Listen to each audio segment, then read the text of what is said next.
ગત 17 સપ્ટેમ્બરના રોજ સુરત મહાનગરપાલિકા સંચાલિત નવી 50 બેડની હોસ્પિટલના લોકાર્પણ સમારોહ દરમિયાન આમ આદમી પાર્ટીના વિપક્ષ નેતા પાયલબેન સાકરિયા અને પાર્ટીના નગરસેવકોની ધરપકડ અને પોલીસ તંત્ર દ્વારા થયેલા ગેરવર્તનને લઈને આજે આપ પાર્ટીના નેજા હેઠળ પોલીસ કમિશનરે લેખિત રજૂઆત કરાઈ હતી। સુરતના પૂર્ણ વિસ્તારમાં નવી 50 બેડની હોસ્પિટલના લોકાર્પણના કાર્યક્રમ દરમિયાન આમ આદમી પાર્ટીના વિપક્ષ નેતા પાયલ સાકરિયા અને પાર્ટીના અન્ય નગરસેવકોની પોલીસે ધરપકડ કરી, જેને લઈને રાજકીય વિવાદ ઊભો થયો છે। આપ પક્ષે પોલીસ પર ગેરવ્યવહાર અને માર્યાના ગંભીર આરોપો લગાવ્યા છે। આ કાર્યક્રમનું આયોજન સુરત મહાનગરપાલિકા દ્વારા કરવામાં આવ્યું હતું અને આપ નેતાઓને આમંત્રણ પણ મળ્યું હતું। આ હોસ્પિટલ વિપક્ષ નેતા પાયલ સાકરિયાના જ વોર્ડમાં શરૂ કરવામાં આવી છે। આપના સુરત પ્રમુખે જણાવ્યું હતું કે અમે કોઈ પ્રકારનો વિરોધ કરવા નહીં, પણ ઉત્સાહથી લોકાર્પણમાં ભાગ લેવા પહોંચ્યા હતા।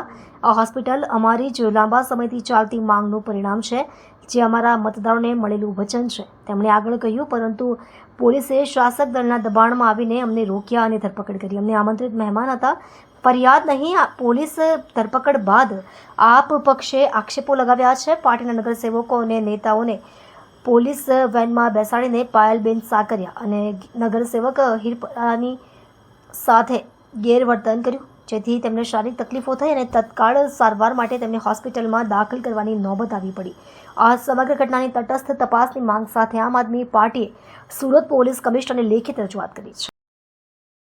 આરોગ્યની સુવિધા વિનામૂલ્યે માટે એક હોસ્પિટલ બનાવી અમને કોર્પોરેશન દ્વારા આમંત્રણ આપવામાં આવ્યું હતું। એ જે વિરોધ પક્ષ નેતાને પણ આપવામાં આવ્યું હતું ને હું હોસ્પિટલ કમિટીની મેમ્બર છું, મને પણ આપવામાં આવ્યું હતું ને અમારા તમામ કોર્પોરેટરોને આમંત્રણ આપવામાં આવ્યું હતું। ત્યારે અમે હોસ્પિટલના લોકાર્પણમાં જ્યારે જતા હતા ત્યારે પોલીસ દ્વારા જે દબંગાઈ અમારા ઉપર કરવામાં આવી, માનનીય વિરોધ પક્ષના નેતાને જે મારવામાં આવ્યો, અને જ્યારે અમે અપીલ કરીએ છીએ કે એમને પેટમાં અસહ્ય દુખાવો છે, એમને હોસ્પિટલની જરૂર છે, 108 બોલાવો, છતાં પણ આ પોલીસે માનવતાની એક આમ કહેવાય ને કે માનવતા ભૂલીને જે પણ એને દબંગાઈ બતાવી છે। 2 કલાક સુધી અમને પોલીસ વાનમાં ફેરવા અને જ્યારે એમનું શરીર ઠંડુ પડવા લાગ્યું ત્યારે એમને થયું કે કંઈક ને કંઈક અમારા ઉપર આવી બનશે।